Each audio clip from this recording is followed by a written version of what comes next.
of harassment are now gone forever.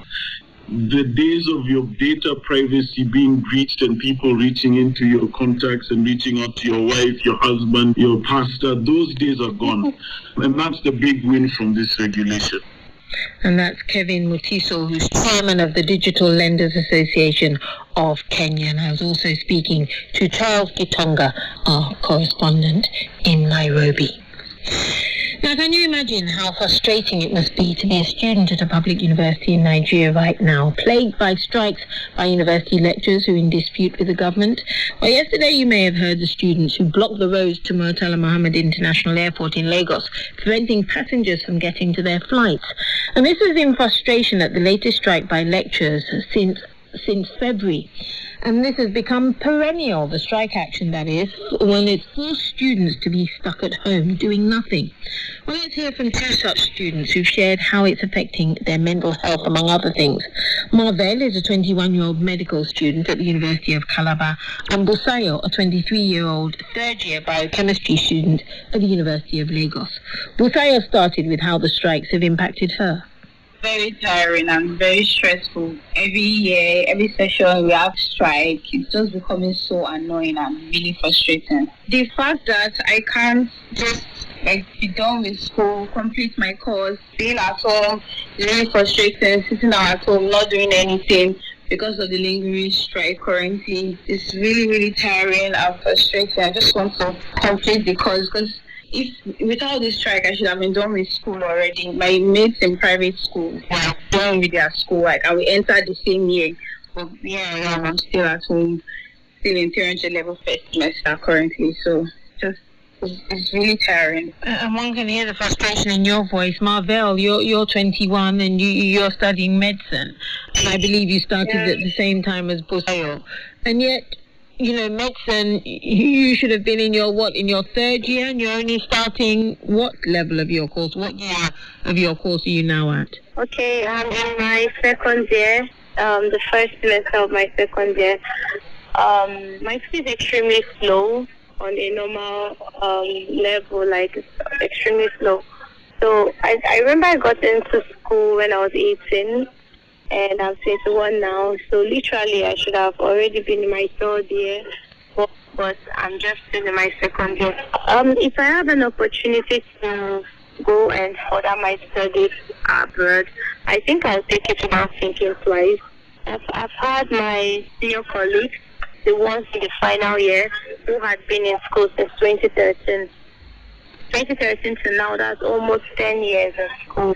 Let me ask you, if I may, Marvel, what do you then do to occupy your time? Because I know, family, friends, relatives who have picked up a side hustle, if you like, just to survive, like baking or becoming, mechanics. What have you done in order to help yourself during this time that the strikes have been on?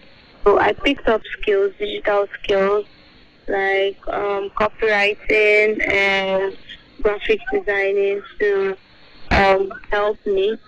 So I basically just picked up some digital skills, then got into some online business that I've just been trying to master and all. What about you, Busayo? Is it the same for you? Have you now had to, take on, or did you decide to take on a habit, decide to take on a hobby or something else in order to not just keep you occupied, but also to sustain you financially?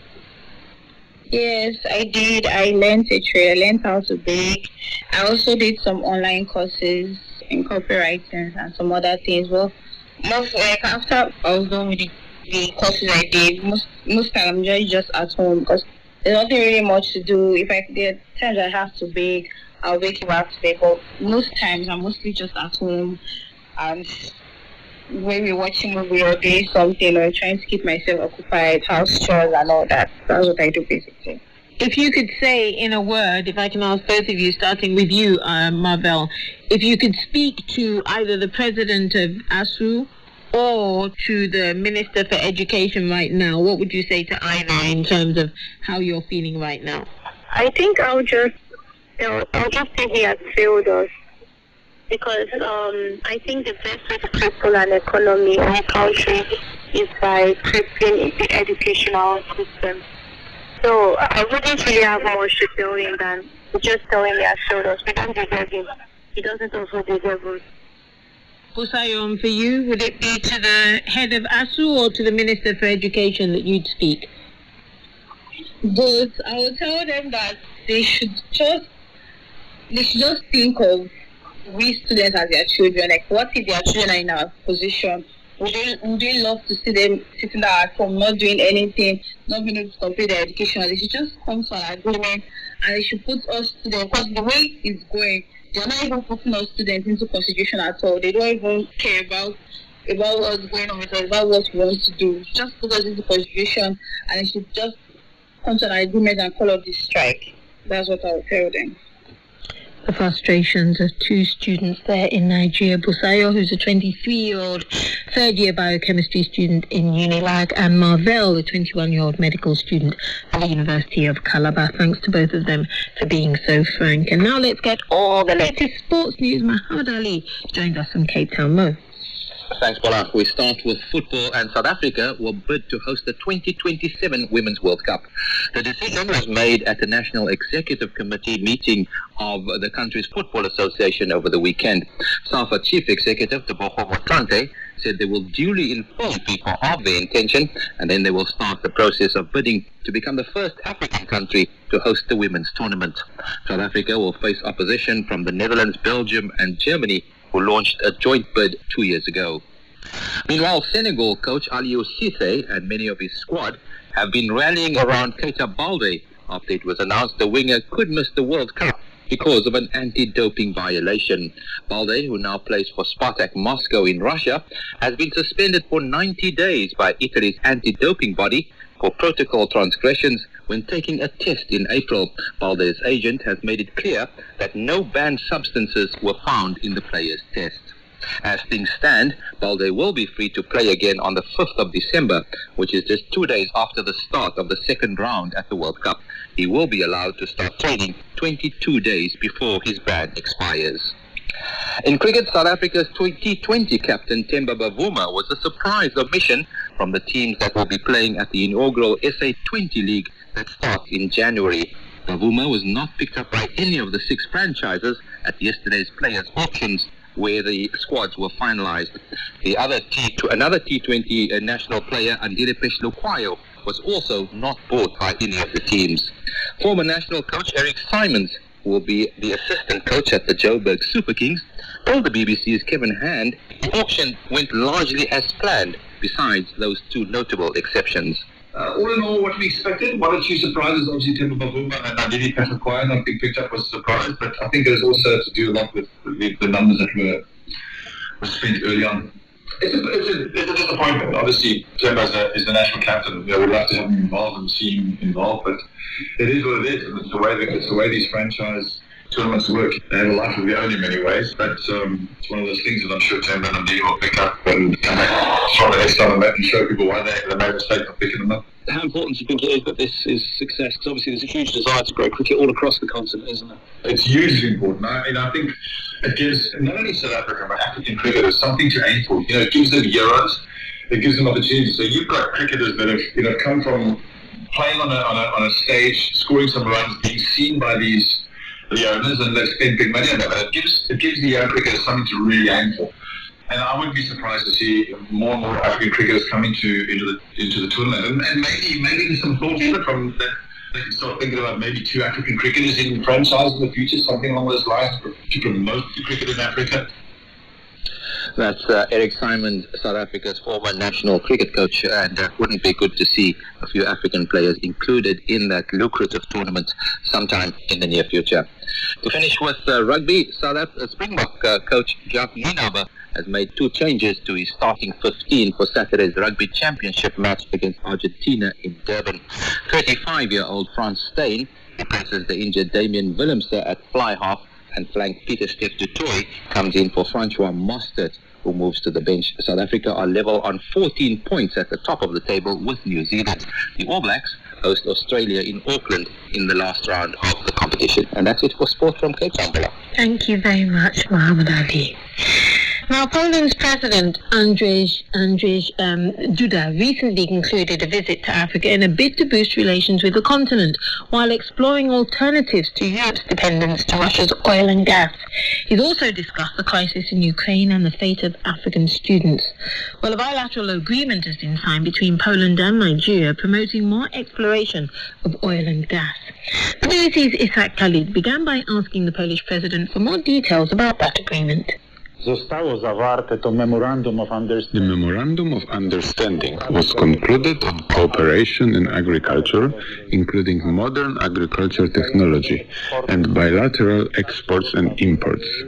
Also food supplies and food exports in both directions, from Poland to Nigeria and also exports from Nigeria to Poland, serves to strengthen the effort.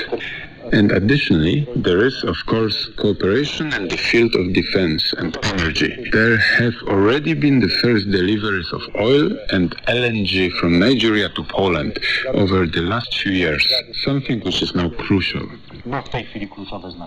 At the beginning of the conflict, there were allegations of racism and discrimination against people from Africa and elsewhere.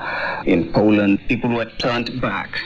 We monitored the situation, and we also got information from New York, from the United Nations headquarters, that some instances of racist behavior were taking place on the Polish-Ukrainian border, especially targeting young people, students, men from African and Asian countries, because these were not only young people from Africa who were affected, but also from India, Pakistan.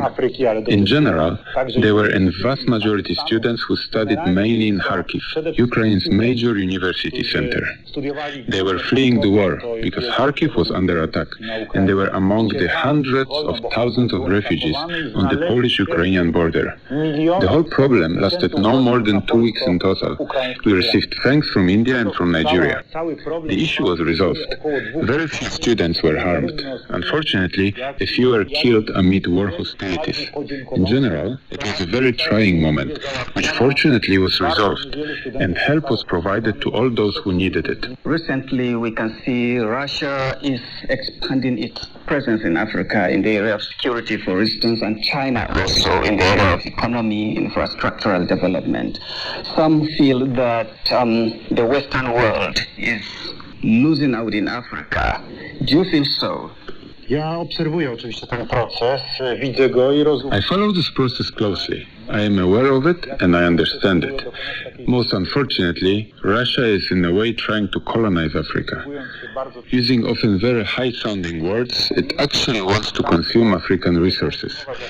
But it also does not hesitate to use its military tools, such as the Wagner Group, which, under the guise of supposedly independent company providing security services, is actually the Kremlin's arm of force operating in Africa, often in a very brutal and ruthless manner.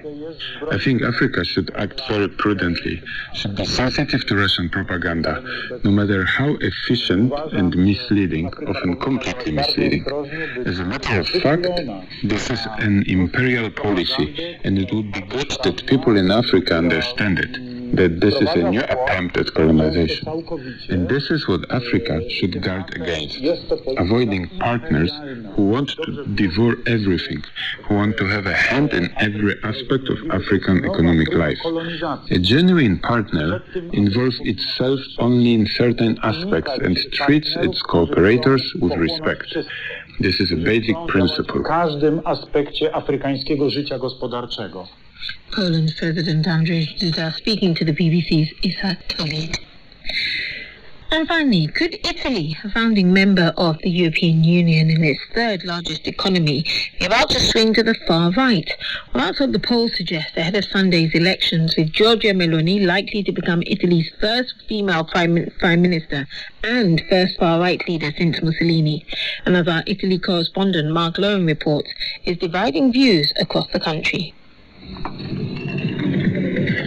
Well, this is not the vision of the beautiful and elegant Sicilian capital, Palermo, that you often see. I've come to the northern neighbourhood of Zen, which is one of the most deprived parts of Europe, where unemployment is at 50% and among the youth at 80%. I'm on a field where there are burnt-out cars, rubbish bins that have been set alight, plastic bottles, discarded mattresses. And this is an area that has long felt abandoned by the politicians in Rome. And now it's fertile breeding ground for the far-right Brothers of Italy party of Giorgia Meloni. On the street, I meet residents Domenico Finocchio and Piero Gambino. They backed the anti-establishment 5-Star movement in the last election, which came top. But now they're behind the far right. I think I'll go for Meloni because we want this area cleaned up, so it's safer at night. You can't even get rid of the rubbish because it's swarming with rats. We hoped 5-Star would change things, but they were all talk and no action, and there are still no jobs. We hope Meloni will fix it. It's a view echoed across vibrant Sicily, although at the Ballarò market, passions are more culinary than political, with a lot of voter apathy. Fresh calamari are chopped up and succulent tomatoes sold for a bargain. 5-Star's flagship policy, a universal basic income for the poor, gains votes here, but support is clearly shifting to Giorgia Meloni. Cafe owner Sonia Capizzi never voted before, but says she will now. The government should have created jobs, not just given handouts. I like the right-wing's anti-migrant policy. I'm not racist, but it's a mess when the people of color here fight. Meloni attracts me because she's a woman, a mom, and has grit. We women are the strongest. We'll change the mood here. Sí a la familia natural. No a los lobby LGBT. While her party has neo-fascist roots, Meloni vehemently rejects the label. What is clearer, though, is her social conservatism. Yes to the natural family, no to the LGBT lobby, she thundered at a recent rally. That strikes fear into the hearts of Cristian De Florio and Carlo Tumino, fathers of twin boys through an American surrogate, playing Lego at home with the 4-year-olds. We are more than scared. We are terrified. Giorgia Meloni's strategy is to define enemies. All the enemies are minorities, gay people, transsexual people, immigrants. I think that in this society should be place for everyone. Italy's democracy has somehow always been unsure of its political direction, swinging wildly between ideologies and governments of all colours, 70 since the Second World War. Now it looks likely to try a new leap into the unknown, but some worry it could be a very dark ride. And that's the BBC's Mark Lone reporting on the fears of what the far right could mean for immigrants, including the African community in Italy. And do remember, you can share your views with us by texting +447786205075, either by text or WhatsApp. We'd love to hear from you. Good evening. This is the BBC World Service, with spiritual advisors answering universal questions. I'm starting to feeling like I'm part of something. Welcome to the world of wisdom, the place for fresh perspectives on life's personal issues. Happiness is not a place. Happiness is from deep within. World of Wisdom. Listen to the whole season at bbcworldservice.com/World of Wisdom.